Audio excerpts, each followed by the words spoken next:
Obama, Hillary, Brennan, Comey, McCabe, Strzok, Page. Think of all the others involved in this criminal enterprise against Trump. None of them have faced any consequence from Durham or anyone in the Justice Department.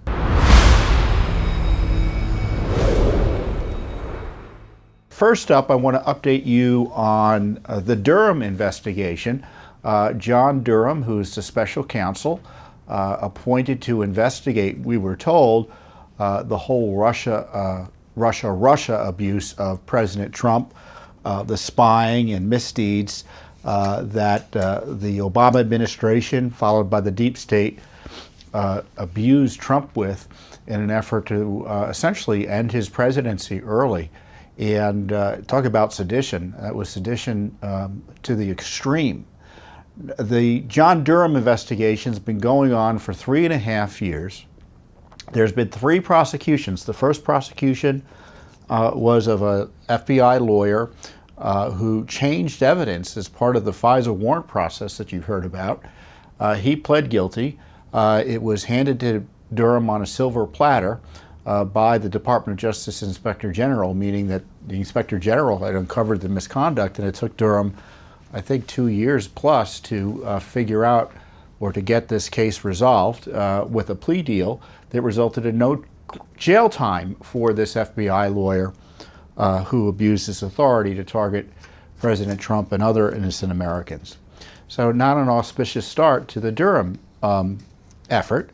Secondly, he had a subsequent investigation / prosecution of Mr. Sussman. Sussman was Hillary Clinton's campaign lawyer, one of the top 2, who had went to the FBI with false information about President Trump, and I think there were computers in Trump Tower, and they were trying to make the argument that we're somehow connected to the Russians. And it was all garbage. But on top of that, he said, well, I'm just here because I'm a citizen, it was alleged.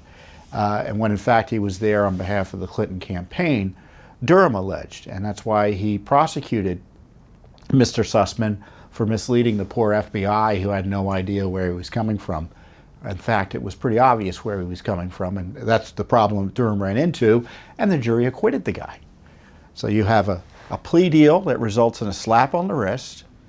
You have an acquittal, and now you have the third trial or third prosecution that's going on. Supposedly it's the end-all and be-all of the Durham investigation, meaning there's going to be no more prosecutions. All we're going to get is a report. And this prosecution is of Igor Danchenko. Mr. Danchenko was the sub-source for the Steele dossier, meaning that Christopher Steele, who worked for the Clinton campaign, had Danchenko write some of this material that he just made up about President Trump, or then candidate Trump.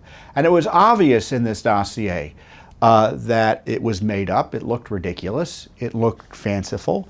It looked unbelievable. And sure enough, the FBI, which was more than happy to target Trump at the behest of the Clinton operation, couldn't even back it up. But of course, they went to the FISA warrant. They went with these FISA warrants to the FISA courts and told them they had a good reason to spy on the Trump team based on this dossier that they knew at the time was false. So who does Durham prosecute? Does he prosecute anyone in the FBI?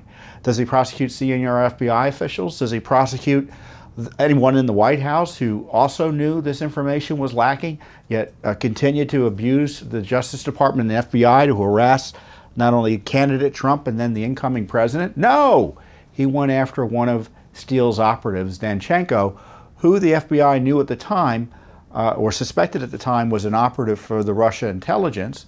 So this, I want to take a step back here.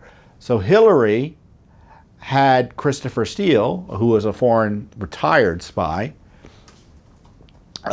dig up dirt on Trump, and they were paying Steele, who then paid Danchenko, to make up this garbage about Trump that was used to try to spy on and destroy him.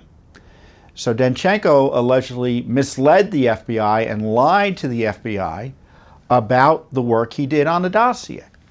Now, again, the FBI already knew it was bunk. the dossier. And even though they didn't necessarily believe Danchenko, they kept on using him. And according to the revelations in this trial, the FBI actually paid Danchenko in 2017. So Steele, the Clinton campaign, paid him in 2016 during the campaign. In 2017, I think upwards of 2 or 3 years, they kept on paying him $200,000. So they continued the Clinton campaign operation against the sitting president with a person they thought to be, and had every reason to be, disreputable and dishonest and making sugar up as he went along. So that was an interesting revelation. The other interesting revelation, 3 years too late, is that the FBI, after they had fired Christopher Steele, now Judicial Watch, to take another step back, has really uncovered much of what we know about what went on at that time. We uncovered the FISA warrants. We got, for the first time in history, copies of FISA warrants, the corrupt warrants that were used to spy on Trump. We uncovered information about the details of, the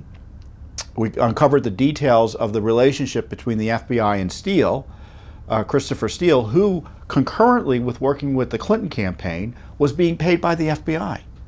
Of the 13 times that he met with the FBI during the campaign, the FBI paid him 11 of those times.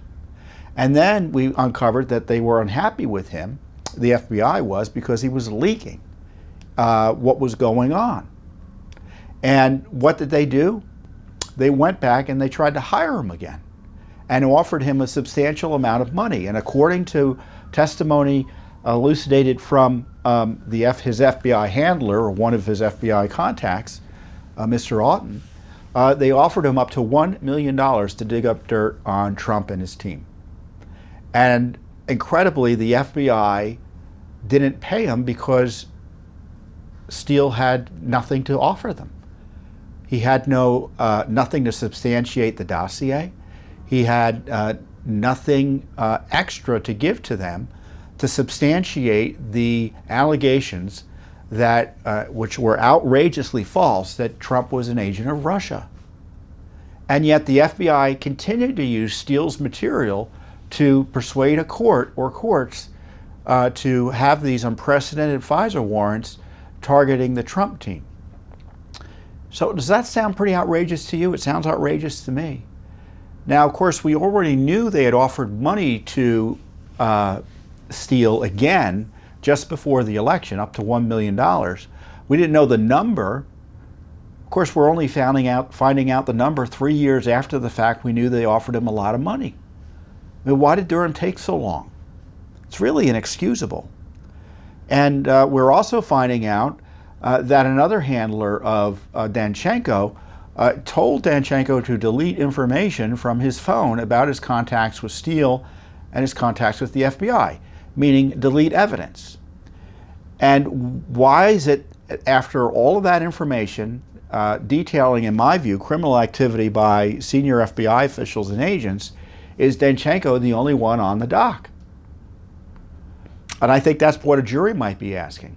And it's very interesting to me that Durham seems to be putting the FBI on trial here as much as Danchenko, and I don't know how a jury's going to handle that. We'll know soon, because probably by the time you see this video, maybe not today, but if you're seeing it again next week, we'll have a verdict in. And then we're going to be waiting for a report. And everyone's excited about the Durham report. Well, I'd be interested to know what he came up with, because a lot of what he's doing is following on Judicial Watch's work. He was hired 3.5 years ago, 3 prosecutions, one which was a wash in my view, one which was a failure, and the other, in my view, just scratched the surface. This one now. We've gotten some information from Durham in the meantime, which is important, but further highlights Durham's failures. So, for instance, in the Sussman investigation, and during that trial, we found out that they were spying on Trump, likely using Defense Department resources. Judicial Watch uncovered that as well through our FOIA work. So why isn't anyone on the dock for that other than Sussman? Has Hillary been questioned by Durham before a grand jury? This dossier that is becoming, again, even more clear, everyone knew was a lie, was used by James Comey, the FBI director under Obama, who was fired subsequently by Trump, rightly so. Just in the last days of the Obama administration, there was this this infamous meeting at the Oval Office that included Susan Rice, James Comey, some others I'm probably not remembering, but Obama and Biden.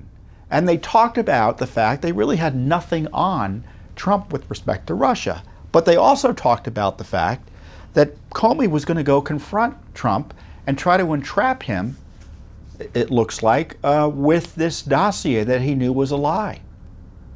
So the idea that these lower level guys are the only ones targeted by Trump, or excuse me, by Durham, to me, and I'm sure it is to you, is infuriating. And I tell you, we didn't need a special counsel to write a report. We could have an IG write a report. Heck, I'll write you a report. I mean, much of what I'm talking about is in my most recent Judicial Watch book, A Republic Under Assault. I encourage you to read it. Durham hasn't added much more to the information we have in there. But you had just the Justice Department and Bruce Orr working with Christopher Steele, the Clinton operation. We uncovered, and the IG uncovered, that the FBI had told Christopher Steele about their investigation of Trump. Steele was working for Hillary at the time, so of course Hillary leaked that. So they're essentially leaking to the Clinton campaign just before the election. They were targeting Trump with an outrageous and outlandish spy operation. So what are we talking about this week in Washington, D.C.? Of course, it's January 6th. So that's the establishment's response.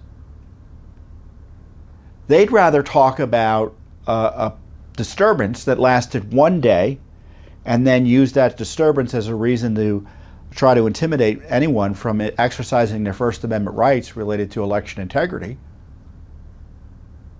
rather than get justice for an FBI and Justice Department that actively interfered not only in the election of 2016, but in the transfer of power, saddling Trump with this investigation that they knew there was no good faith basis for. And of course, Mueller also knew all of this was a lie, and he would have harassed Trump until the end of time if Trump hadn't fired Sessions, gotten Barr in, and Barr saw it was up and fired him, or told him he needed to end the investigation.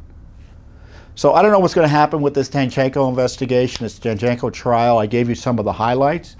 It's going on as we speak, but it's expected to end early next week, and then Durham's going to give a report. Obama, Hillary, Brennan, Comey, McCabe, Strzok, Page. Think of all the others involved in this criminal enterprise against Trump. None of them have faced any consequence from Durham or anyone in the Justice Department. It's a complete failure of our justice system, and Trump remains a crime victim, and the crimes are largely going to go unpunished. And that's the truth of it. And if I were running Congress next term, I would be bringing in all these people in to put them under oath in the least. Because certainly the Justice Department is never going to do the right thing. And at least you can get some more accountability from some hearings and investigations. Because as far as I'm concerned, the FBI and the Justice Department can never be trusted again. And should not be trusted right now to prosecute a jaywalking crime, let alone anything politically sensitive. Thanks for watching.